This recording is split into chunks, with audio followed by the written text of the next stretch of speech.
예, 여러분들 2024년 3월 23일 시행된 국가직후국 국제법 개론 해설입니다.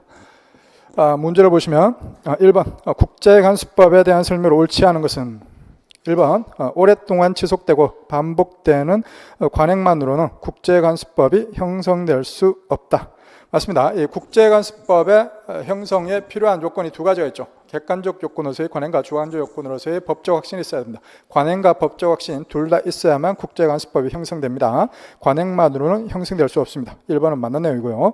2번에 보시면 법실중주의적 관점에서 볼 때 관행은 국제간수법을 형성하는데 법적 확신보다 더 중요한 요소이다. 법실중주의는 의사주의를 기반으로 하는데 의사주의는 개별 국가들의 의사를 중요하게 생각하는 거죠. 뭔가 객관적인 요소보다는 의사를 중요하게 생각하는 것이 의사주의고 거기에 따른 것이 이 그걸 기반으로 하는 것이 법실중주의인데 이러한 법실중주의 관점에서 봤을 때는 법적 확신보다는 개별 국가들의 의사인 관행보다는 개별 국가들의 의사인 법적 확신을 더 중요하게 생각합니다. 그렇게 해서 2번은 바뀌었죠. 관행보다 법적 확신이 더 중요합니다. 다음에 3번에 보시면 국가 관행에는 국내 입법뿐만 아니라 사법기관의 판결도 포함된다. 맞습니다. 국가의 관행에는 국가가 하는 거의 모든 행위가 포함됩니다. 입법행위, 행정행위, 사법행위 전부 다 포함이 되죠. 다음에 4번에 보시면 관행은 일반성과 일관성을 갖춰야 한다. 이렇게 해서 관행과 법적 확신이 있어야 되는데 거기서의 관행은 일반성과 일관성을 갖춰야 됩니다. 이렇게 해서 국제관수법의 성립 요건으로서 다시 한번 정리를 해보면은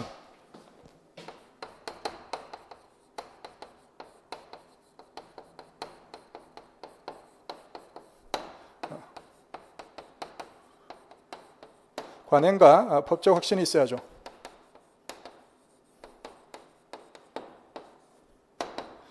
그리고 그 관행은 일관성,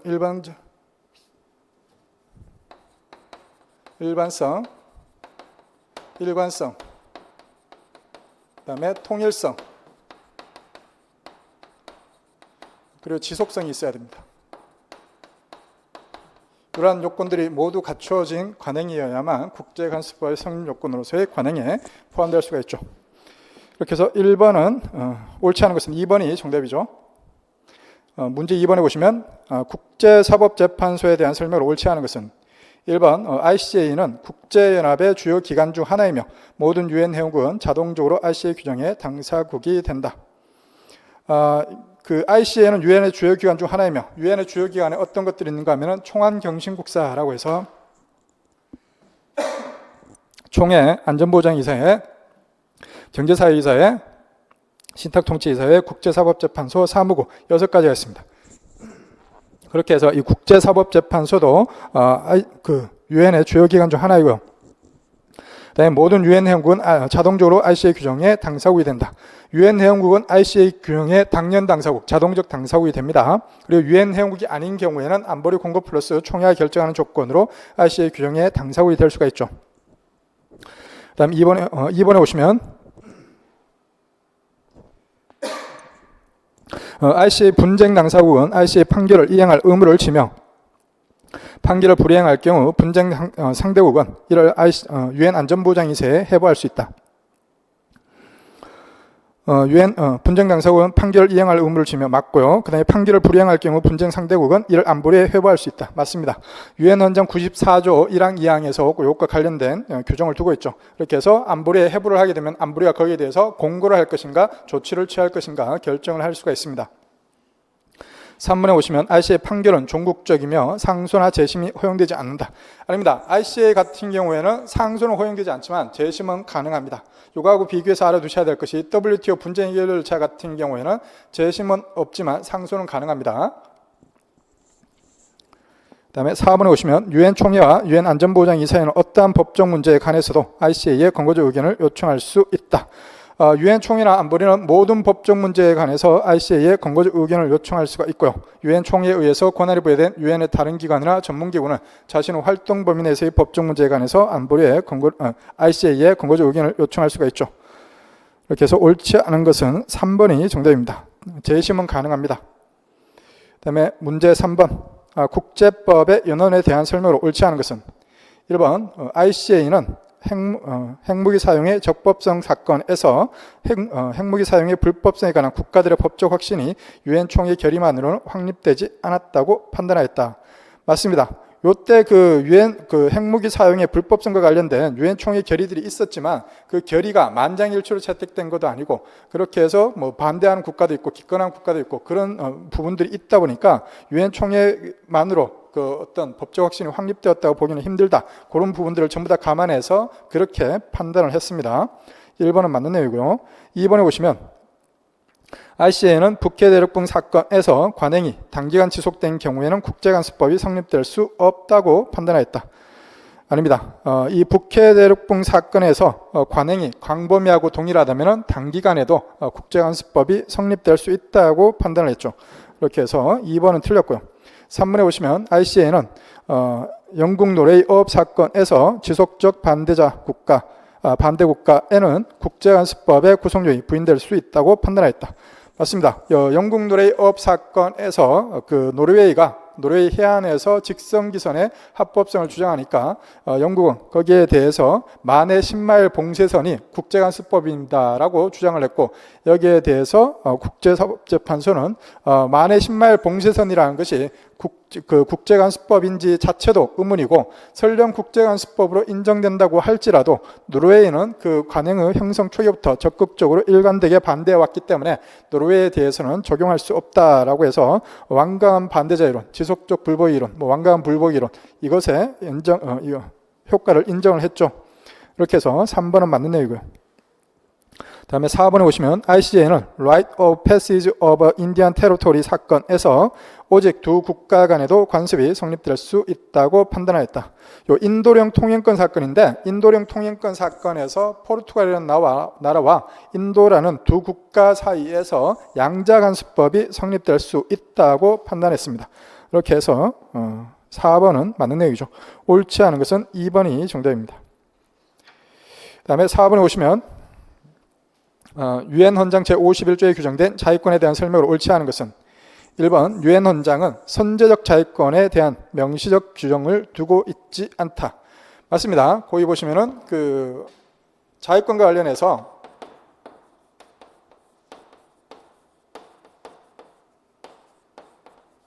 예방적 자위권이라는 용어들이 흔히도 많이 쓰이는데 이것보다 좀 더 진전된 개념이 그 선제적 자위권이라는 용어인데 비슷한 개념이라고 보시면 됩니다. 그 정인석 교수님 책에서는 이걸 굳이 구분을 해놓으셨는데 다른 교수님들 책에는 선제적 자위권이라는 개념은 없고 예방적 자위권 요 용어만 쓰는 경우들도 있기 때문에 특별히 구분할 실익은 별로 없습니다. 이렇게 해서 요 예방적 자위권이나 선제적 자위권이나 말 그대로 무력 공격이 발생하기 전에 거기에 대해서 예방적으로 선제적으로 어떤 무력 공격을 하는 것, 자위권을 행사하는 것, 그것을 예방적 자위권, 선제적 자위권이라고 하는데 이게 유엔 헌장 51조에는 관련된 규정이 없습니다. 이렇게 해서 이 예방적 자위권, 선제적 자위권 둘 다 유엔 헌장상 인정되지 않습니다. 그 다음에 2번에 보시면 유엔 회원국은 개별적 자위권뿐만 아니라 집단적 자위권도 행사할 수 있다. 맞습니다. 유엔 헌장 51조에서는 개별적 또는 집단적 자위의 고유한 권리라고 명시적으로 규정을 하고 있죠. 2번은 맞는 내용이고요. 3번에 보시면 유엔 회원국은 자위권 행사 즉시 유엔 총회에 보고해야 할 의무를 진다. 유엔 총회가 아니라 유엔 안전보장이사회죠. 그렇게 해서 3번이 틀렸고요. 4번에 보시면 유엔 회원국은 유엔 안전보장이사회가 국제평화 안전을 유지하는 데 필요한 조치를 취할 때까지 자위권을 행사할 수 있다.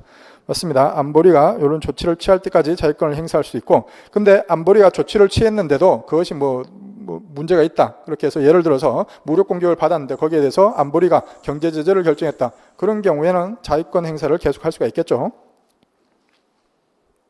그 다음에 5번에 보시면 조약법에 관한 비엔나 협약에 규정된 조약의 무효 사유 중 착오에 대한 설명으로 옳지 않은 것은 1번 조약문에 착오에 관한 착오가 있는 경우 조약의 무효 사유로 착오를 원용할 수 없다. 맞습니다. 조약의 착구에만 관련된 착오는 그 착구를 수정하면 됩니다. 이렇게 해서 그 착구만 수정하면 되기 때문에 이 착오를 조약의 무효 사유로 원용할 수가 없습니다. 그다음에 2번에 보시면 사실의 착오는 조약의 무효 사유로 원용할 수 있지만 법의 착오는 원용할 수 없다. 맞습니다. 법의 착오는 그 조약의 무효 사유로 원용할 수가 없습니다. 저는 그게 불법인지 몰랐습니다. 이런 거 인정 안 됩니다. 3번에 보시면 국가가 자신의 행동으로 착오를 유발한 경우 조약의 무효 사유로 착오를 원용할 수 없다. 그리고 요 착오에 자신의 과실이 있는 경우, 그런 경우에도 요 착오를 조약의 무효 사유로 원용할 수가 없죠. 이렇게 해서 3번은 맞는 내용이고요. 4번에 보시면 조약 체결 이후 발생한 사태와 관련된 착오의 경우 조약의 무효 사유로 착오를 원용할 수 있다. 아닙니다. 조약이 체결될 당시에 이미 존재했던 사정과 관련된 착오여야 됩니다. 이렇게 해서 조약 체결 이후 발생한 사태와 관련된 착오는 조약의 무효 사유로 원용될 수가 없습니다. 4번이 틀렸죠. 다음에 문제 6번. 국가의 형사관할권 행사에 대한 설명을 옳지 않은 것은 1번 보호주의에 따르면 외국에서 발생한 외국인의 행위라 하더라도 그로 인하여 국가 이익을 침해당한 국가는 형사관할권을 행사할 수 있다. 이 국가관할권의 결정 기준과 관련해서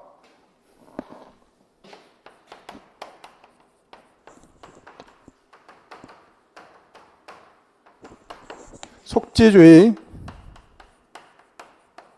속인주의, 보호주의, 보편주의 등이 있죠. 그 중에서 속지주의는 말 그대로 땅을 기준으로 하는 겁니다. 어느 땅에서 사건이 발생했는가, 땅을 기준으로 하는 것이고, 여기 두 가지가 있죠. 주관적 속지주의와 객관적 속지주의가 있습니다. 그다음에 속인주의는 말 그대로 사람을 기준으로 하는 것이죠. 그 사람의 국적이 어딘가 그걸 기준으로 하는 것이고, 여기도 두 가지가 있습니다. 능동적 속인주의와 수동적 속인주의가 있죠. 능동적 속인주의라는 것은 가해자의 국적을 기준으로 관할권을 판단하는 것이고, 수동적 속인주의라는 것은 피해자의 국적을 기준으로 관할권을 판단하는 겁니다.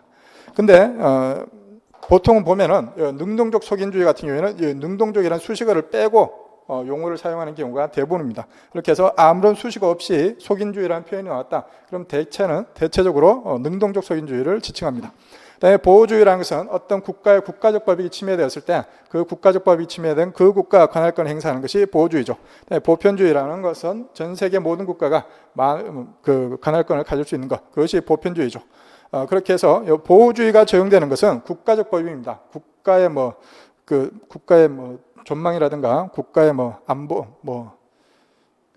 그런 것들, 통합이죠, 이런 것들 있죠. 그런 것들이 보호주의에 해당될 것이고, 보편주의는 국제범죄, 해적행위라든가 전쟁범죄 이런 것들, 그런 인도의 반환죄 그런 것들이 이 보편주의가 적용되는 범죄들이죠.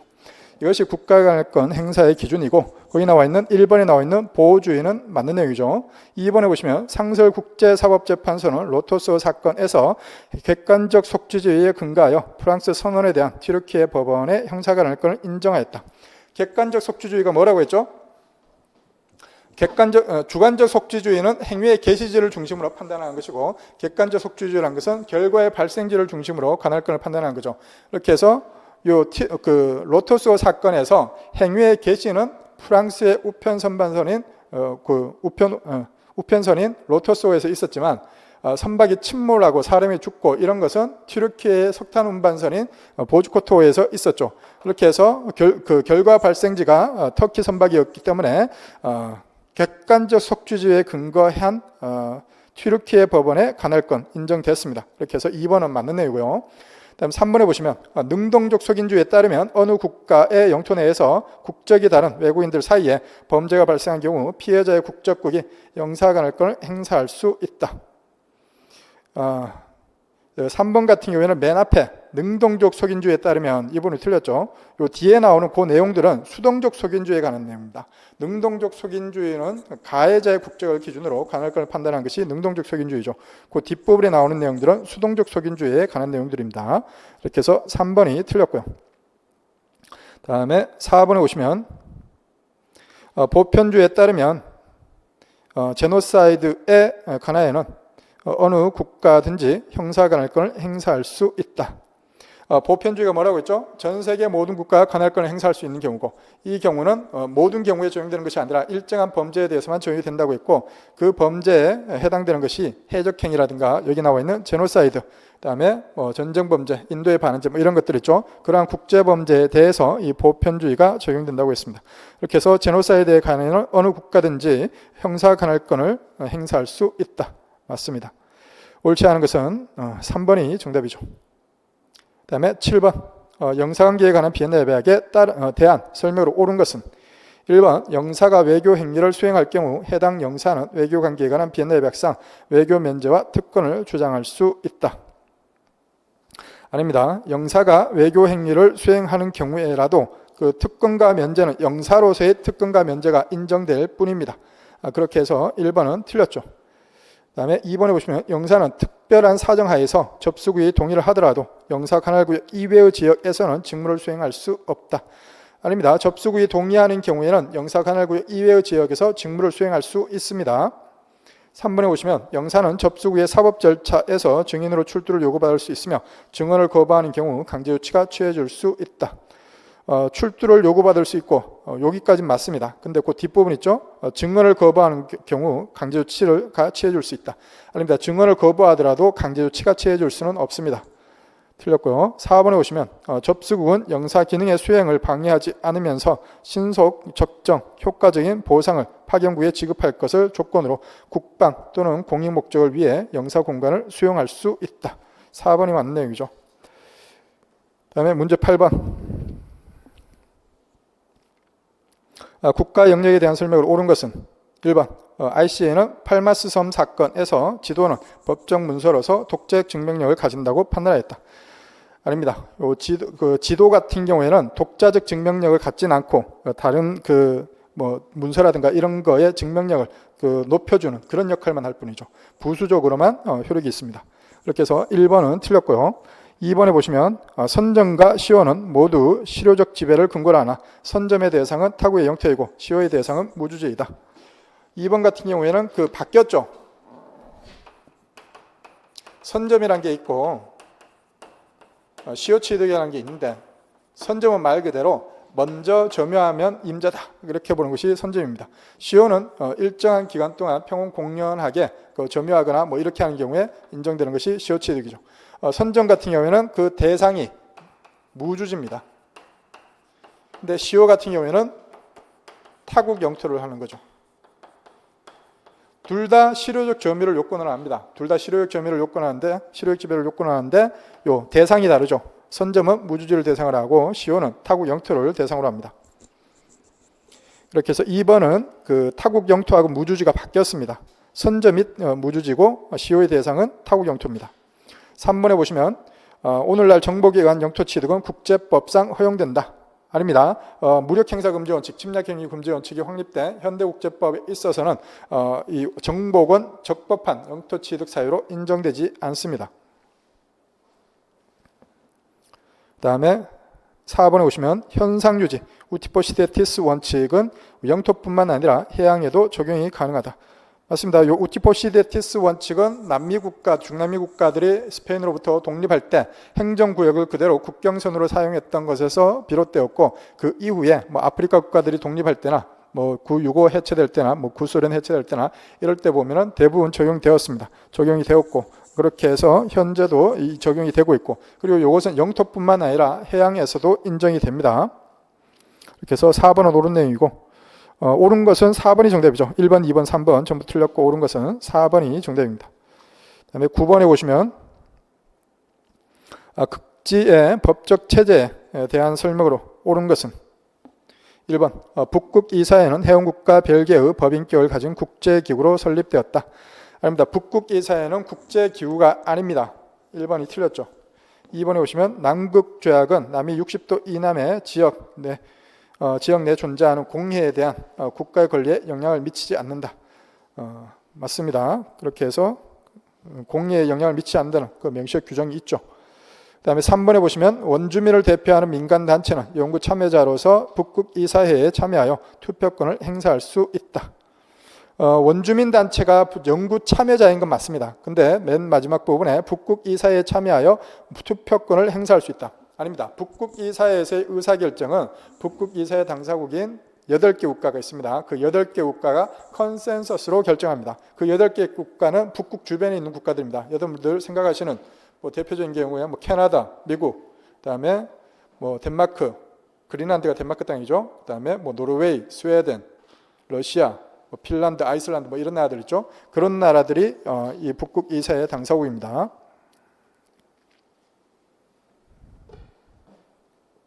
그 다음에 4번에 보시면 남극조약상 남극에 관한 중요한 결정은 모든 당사국이 참여하는 당사국 회의에서 이루어진다.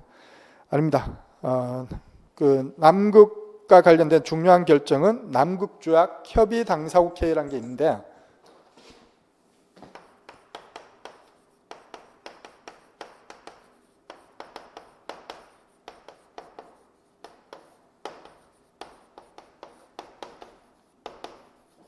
남극조약 협의 당사국 회의에서 결정이 됩니다.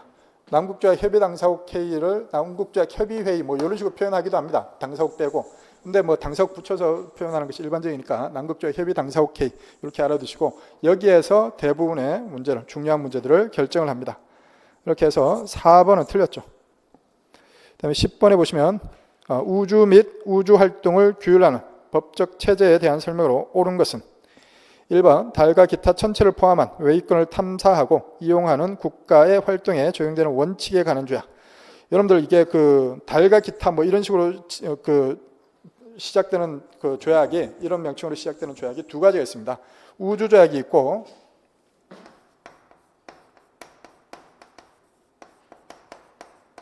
달 조약이 있는데 여러분들 뭐 국제법 처음 공부하시는 분들은 헷갈릴 수가 있는데 우주조약 같은 경우에는 뒤에 원칙이란 단어가 나옵니다. 이렇게 해서 원칙이란 단어가 나오면 우주조약이다 라고 생각하시면 되고 원칙이란 단어가 안 나오면 달조약이라고 생각하시면 됩니다. 거기 나와 있는 그 10번의 1번 지문 같은 경우에는 갈로 안에다가 우주조약이라고 써놨습니다만 이게 항상 이렇게 써놓지는 않습니다. 안 써놓고 이렇게 갈로 안에 그 간편한 명칭 을 쓰지 않고 출제되는 경우도 가끔 있습니다. 대부분의 경우는 써주는데 쓰지 않고 출제되는 경우도 있으니까 정확한 명칭도 알아둬야겠죠. 그렇게 해서 원칙이란 단어가 나오면 우주조약이고 원칙이란 단어가 없으면 달조약이라고 생각하시면 됩니다. 이렇게 해서 10번의 1번 지문 달과 기타 천체를 포함한 외위권을 탐사하고 이용하는 국가의 활동에 적용되는 원칙에 관한 조약이라고 되어 있죠. 그렇게 해서 이거는 우주조약을 얘기하는 것이고 우주조약에 따르면 국제기구가 수행하는 우주활동에 대해서는 해당 국제기구만 책임을 진다. 아니죠. 국제기구가 행위를 수행하는 경우에는 그 국제기구와 그 우주조약의 당사국인 그 국제기구 회원국이 함께 책임을 집니다. 이렇게 해서 1번은 틀렸고요. 그 다음에 2번에 보시면 달과 기타 천체에서의 국가의 활동에 적용되는 협정, 달조약은 인류 공동유산 개념을 최초로 도입한 조약이다. 다자조약이다. 맞습니다. 이 달조약에서 인류 공동유산 개념이 처음으로 도입되었죠.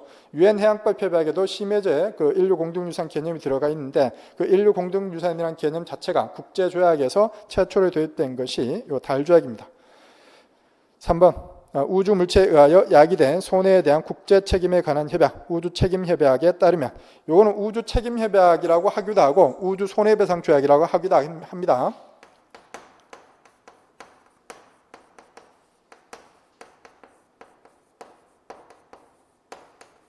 우주 손해배상 조약이라고 하기도 하고 우주 책임 조약이라고 하기도 하죠. 그리고 실제 시험에서도 우주 책임 조약보다는 우주 손해배상 조약이라고 번역해서 출제된 경우들이 더 많습니다. 작년 시험에서는 우주 책임 조약이라고 번역했지만 우주 손해배상 조약이라고 번역해서 출제한 경우들이 더 많습니다. 그 3번의 우주 책임 협약에 따르면 발사국의 과실로 우주 물체가 비행 중인 항공기에 손해를 발생시키는 경우 발사국은 책임을 지지 않는다. 아닙니다. 이 경우에는 발사국이 책임을 지죠.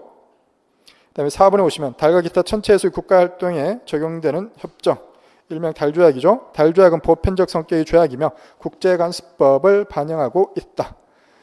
달조약 같은 경우에는 그 지금 현재 그 당사국이 한 18개국밖에 안 됩니다. 달조약 같은 경우에 그 가입한 국가가 한 18개국 정도밖에 안 되죠. 이게 왜 이럴까요? 달조약에 가입을 하게 되면 뭐 달 개발하기도 힘들고 막 그러니까 이제 그 강대국들이 가입을 안 하는 겁니다. 이렇게 해서 달조약 같은 경우에 가입한 국가가 많지 않습니다. 이렇게 해서 보편적 성격도 아니고 국제관습법을 반영하고 있다고 보기도 힘들죠.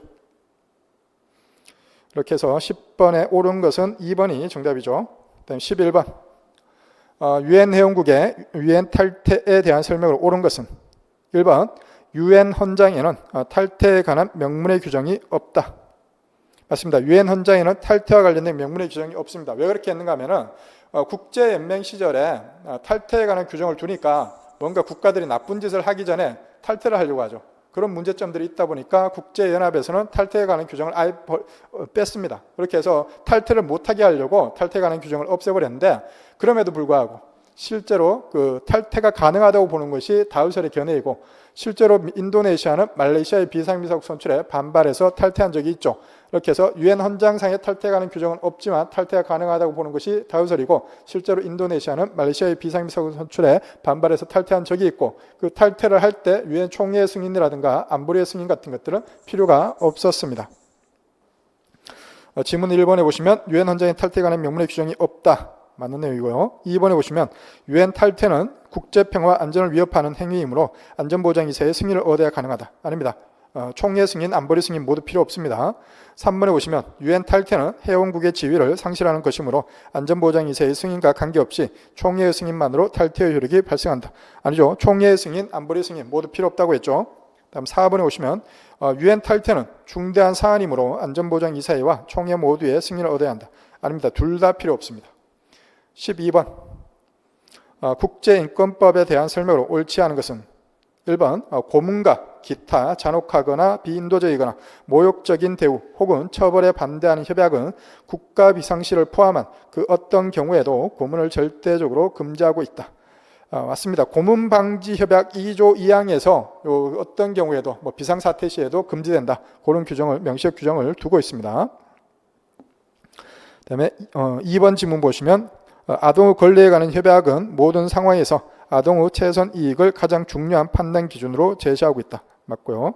3번에 보시면 모든 이주 노동자와 그 가족의 권리 보호에 관한 국제협약은 1년 중 일정 기간만 작업을 수행하는 계절 노동자도 협약 적용 대상에 포함하고 있다.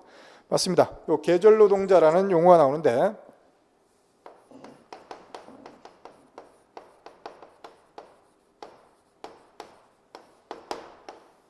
말 그대로 계절적으로 필요한 노동자, 그 사람들이 계절 노동자죠. 우리나라 같은 경우에는 봄부터 가을까지 해가지고 어떤 농업 같은 데서 요 계절 노동자들을 쓰죠.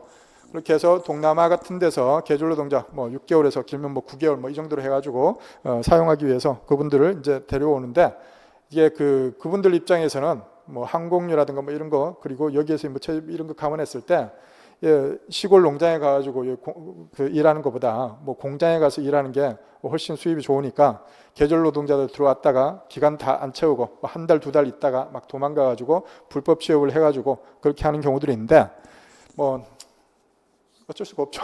그분들 입장도, 그분들도 돈 벌어야 되니까. 근데 시골에서는 이분들이 되게 필요합니다.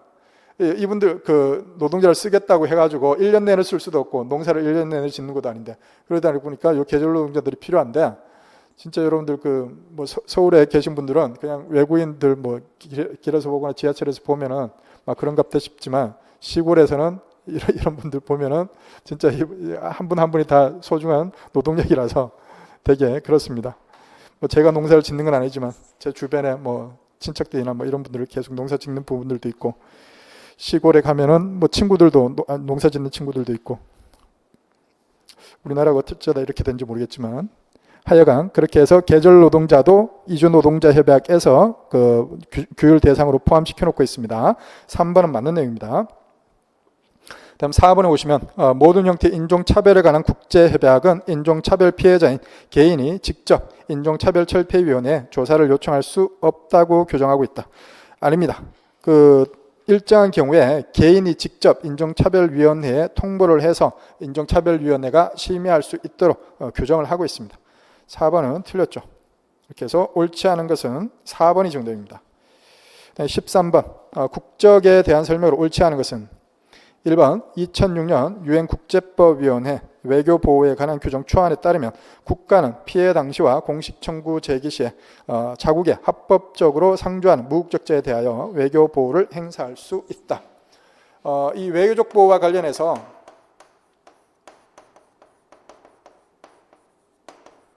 이 무국적자를 어떻게 할 것인가?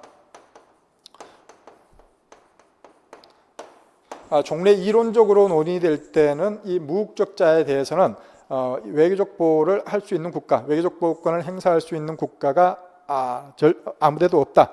이렇게 해서 무국적자에 대해서는 외교적 보호를 행사할 수 없다. 이렇게 보는 것이 다유설이었고, 그때 당시에 소수설은 인권보호 측면에서 무국적자 같은 경우에는 상주국, 무국적자가 상주하고 있는 그 국가가 외교적 보호권을 행사할 수 있도록 해야 된다라는 주장이 있었습니다. 근데 그거는 그때 당시엔 소수설이었습니다. 근데 이 2006년 외교보호 초안에서는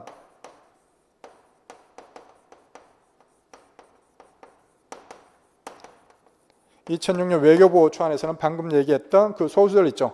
인권보호 측면에서 무국적자 같은 경우에도 상주하고 있는 국가가 외교적 보호권을 행사할 수 있도록 허용해 줘야 된다라고 하는 그 입장이 2006년 외교보호 초안에 받아들여졌습니다. 이렇게 해서 최근에 한 2010년대 후반부터 2017년인가 그때부터는 그 최근 거의 한 10년 동안은 외교적 보호에 대해서 문제를 출제할 때는 거의 항상 또 2006년 외교보호 초안을 근거로 해서 출제를 하고 있습니다. 그렇기 때문에 여러분들 2006년 외교보호 초안의 입장이 무엇인가 그걸 가장 중요하게 생각하고 알아두셔야 됩니다.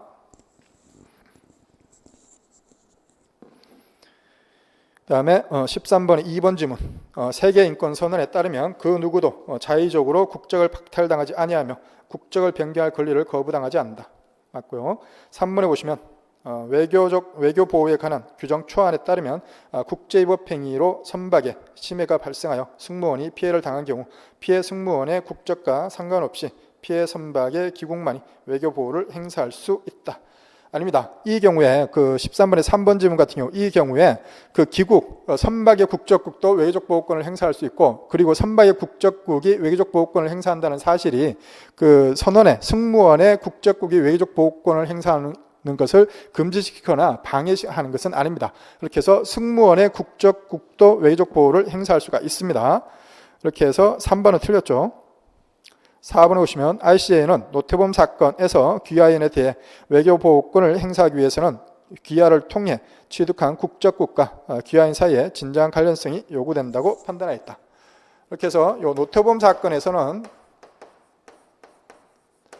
자연인에 대한 외교적 보호권 행사에 있어서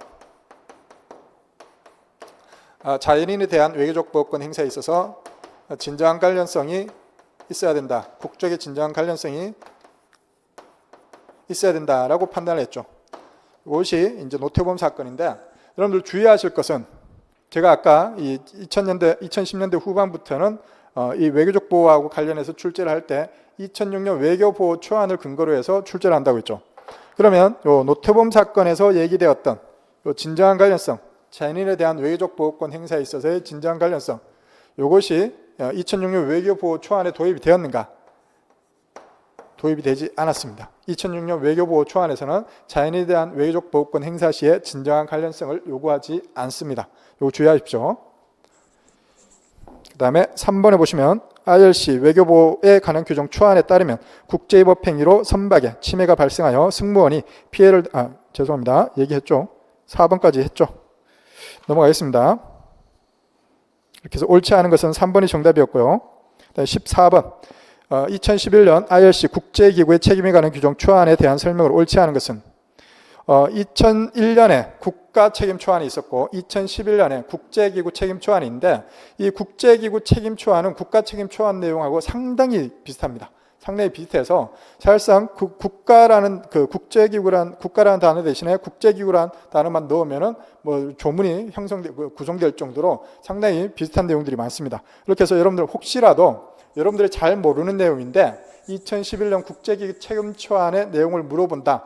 그럼 웬만하면 국가 책임 초안을 근거로 해서 답을 하더라도 맞습니다. 14번의 1번 지문 보시면 국제기구의 통제에 맡겨진 국가기관의 행위는 해당 국제기구의 실효적 통제 여부와 상관없이 국제기구의 행위로 간주된다. 1번은 틀렸죠. 국제기구의 통제에 맡겨진 국가기관의 행위는 그 국제기구가 실효적으로 통제하고 있는 경우에 그 국제기구의 행위로 간주가 됩니다. 이렇게 해서 실효적 통제 여부와 상관없이 그 부분이 틀렸습니다. 요거는 그 국가 책임 초안에도 비슷한 규정이 있었죠. 국가의 기관 중에서 다른 국가에 통제하에 있는 그 경우에는 그 통제하고 있는 국가가 책임을 진다고 하는 부분이 있었죠. 다음 2번 질문 보시면 국제기구가 자기나 부자기에 의해서 국제 의무를 위반한 경우 해당 기구의 책임이 발생할 수 있다. 그렇게 해서 국가 책임 초안에서도 자기, 부자기, 국가 기소, 국제 의무 위반 이 세 가지 요건이 갖추어지면 국가의 국제위법 행위가 존재한다고 했죠. 마찬가지로 이 국제기구 책임 초안에서도 자기, 부자기 모두에 대해서 규정을 하고 있습니다. 자기, 부자기가 있고 그것이 국제기구에 기속되고 국제 의무를 위반해야 된다. 그 내용을 똑같이 규정을 하고 있죠. 다음에 3번 질문 보시면 국제기구의 기능을 수행하는 과정에서 국제기구의 기관이 한 행위는 국제법상 국제기구의 행위로 간주된다. 맞고요. 그다음에 4번에 오시면 이것도 국가 책임 초안에도 비슷한 규정이 있었죠. 국가기관이 한 행위는 국가의 행위로 보겠다. 간주된다. 그런 규정이 있었습니다. 4번에 오시면 국제기구의 행위가 국제위법 행위를 구성하는지 여부는 국제법에 의하여 결정된다. 뭐 당연한 내용이겠죠. 그다음에 15번 2001년 IRC 국제위법행위에 대한 국가책임 초안상 대응조치에 대한 설명으로 옳지 않은 것은 1번 대응조치는 가능한 한 문제가 된 의무의 이행을 재개시킬 수 있는 방법으로 취해져야 한다. 이거는 그 국가책임 초안 49조 3항에서 명시적으로 규정을 하고 있는 내용입니다. 맞는 내용이고요. 그다음에 2번에 보시면 대응조치를 취하는 국가는 외교관과 영사, 공간 및 문서의 불가침성을 존중할 의무로부터 면제된다. 아닙니다. 대응조치, 대항조치를 하는 경우에도 위반하지 않아야 될 국제법상의 의무가 몇 가지가 있죠.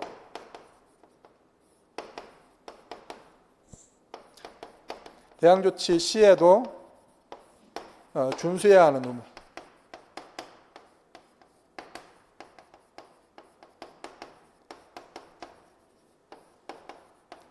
첫 번째, 무력행사 금지 원칙.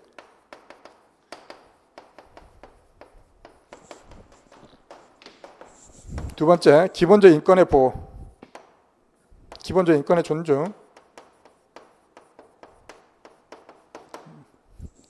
보호인가요? 존중인가요? 보호죠. 죄송합니다. 인권 존중 보호. 그 다음에 복구가 금지되는 인도적 성격의 의무.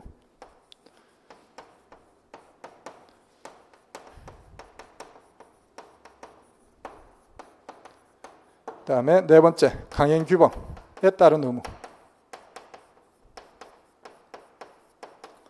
그리고 일정한 분쟁 해결제에 따른 의무.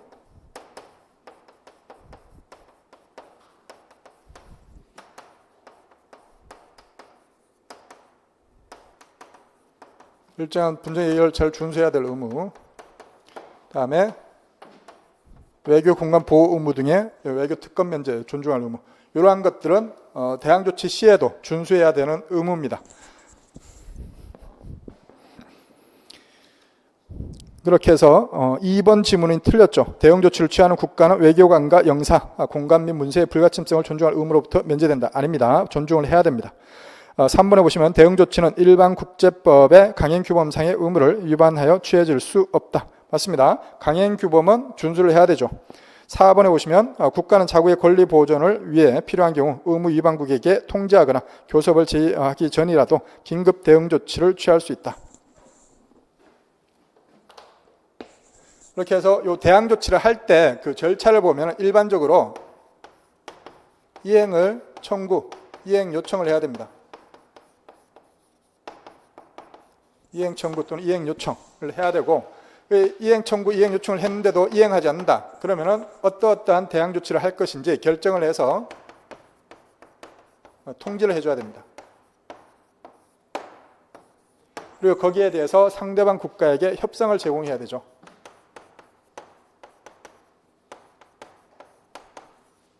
이런 절차를 거쳐야 되는데 이런 절차를 거치지 않아도 되는 경우가 있습니다.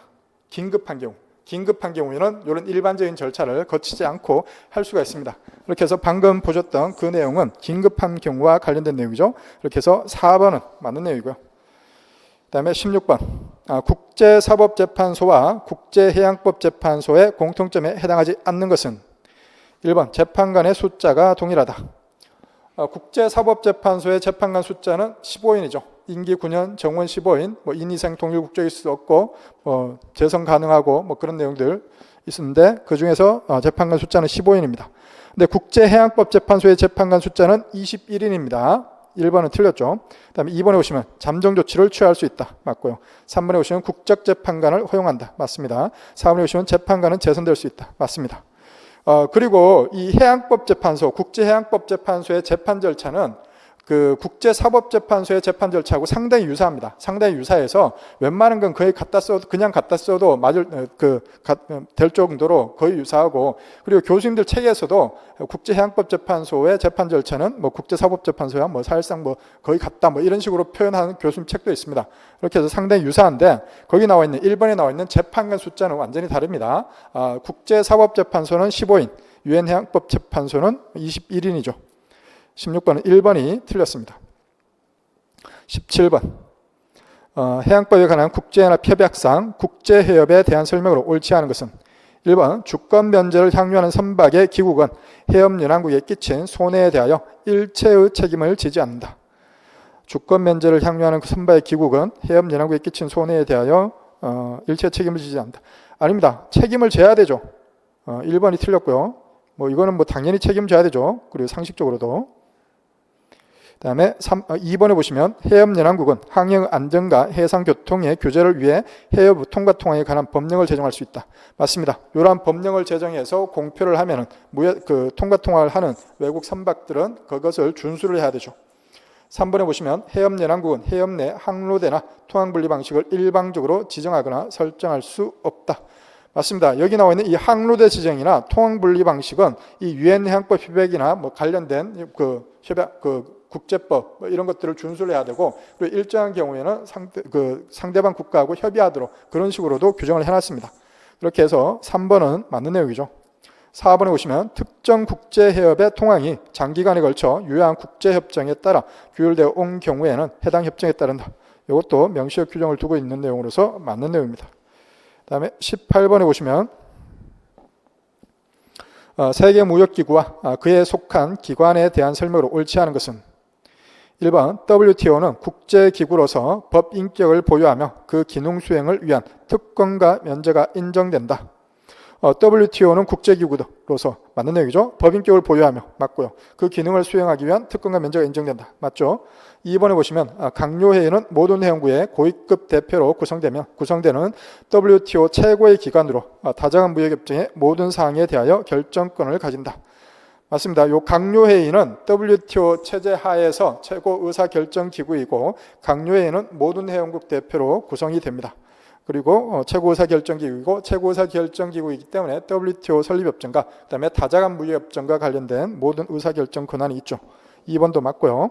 3번에 보시면 일반 이사회는 강요회의가 열리지 않는 기간 동안 강요회의 기능을 수행한다. 맞습니다. 이 WTO 체제 하에서 강요회의가 최고의사결정기구인데 강요회의는 최소 2년에 1회 열립니다. 그리고 실제로도 2년에 한 번씩 회의를 엽니다. 그렇게 해서 그 2년에 한 번씩 회의를 열 때 중요한 문제들을 결정하고, 일상적으로 뭔가 결정해야 될 문제들은 강요회의가 2년에 한 번 열리다 보니까 열리지 않는 기간들이 훨씬 길죠. 그 기간 동안에 일반 이사회가 강요회의 기능을 수행합니다. 이렇게 해서 일반 이사회도 모든 회원국으로 구성이 되죠.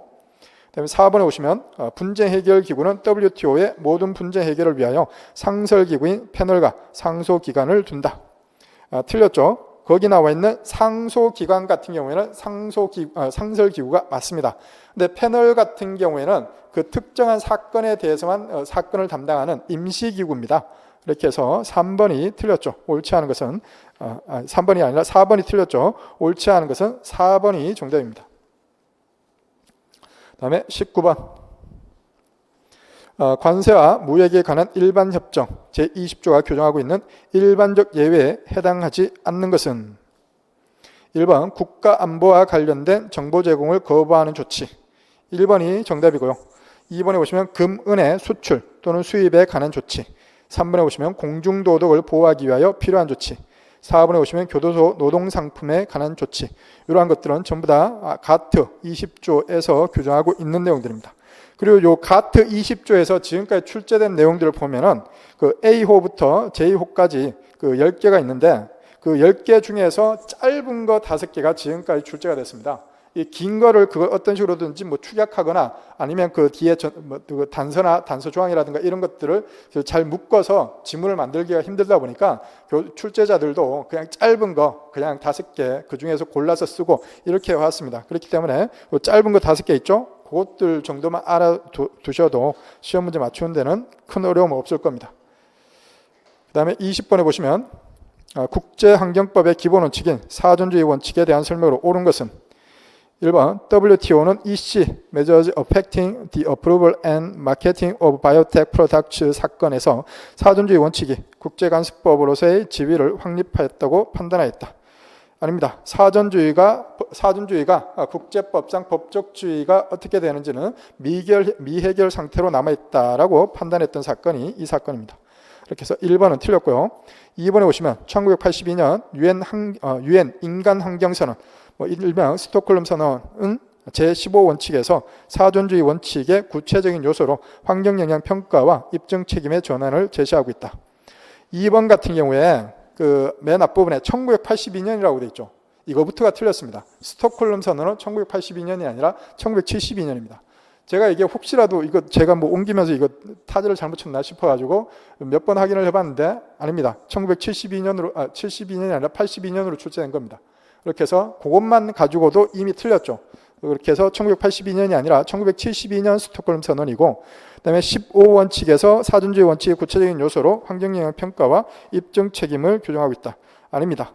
그 리우 선언 15원칙은 그 사존주의 원칙이 맞는데 이 스톡홀름 선언의 15원칙은 사존주의하고는 관계가 없습니다. 이렇게 해서 2번은 완전히 틀렸죠.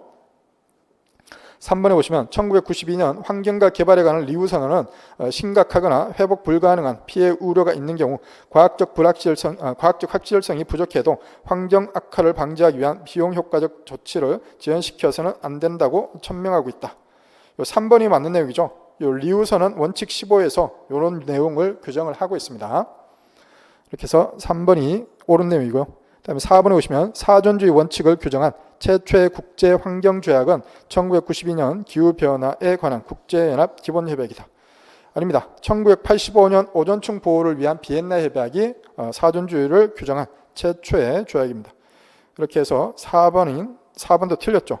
옳은 것은 3번이 정답이죠. 이렇게 해서 20번은 3번이 정답입니다. 이렇게 해서 그 작년 2024년 3월에 있었던 국제법 문제인데 각 그 중간중간에 좀 이제 그 기존에 잘 출제되지 않던 부분에서 출제하는 그런 문제들 빼고는 상당히 평이한 수준으로 출제가 됐습니다. 그리고 그 기존에 출제되지 않던 부분들 뭐 예를 들어서 뭐 극지라든가 뭐 우주조약, 우주 관련된 우주법 뭐 이런 것들, 그다음에 그 국제인권법 이런 것들 이런 부분들이 수험생 입장에서는 좀 어려웠을 수 있지만 전체적인 내용 자체가 그렇게 어렵지는 않았습니다. 어렵지는 않고 가끔 그 기존에 기출문제가 반복해서 출제되던 그 범위를 벗어나는 그런 문제들 같은 경우에도 최근의 경향을 보면 어느 정도 예측이 가능하기 때문에 그 최근에 이제 뭐 출제되기 시작한 그런 부분들 있죠. 그런 부분들을 참고를 해서 정리를 하시면은 그런 뭐 흔히들 브리타 문제라고 하는 그런 문제들도 어느 정도 커버가 되지 않을까 그렇게 생각합니다. 이렇게 해서 2024년 국가직 9급 국제법 개론 해설을 마치도록 하겠습니다. 네, 수고하셨습니다.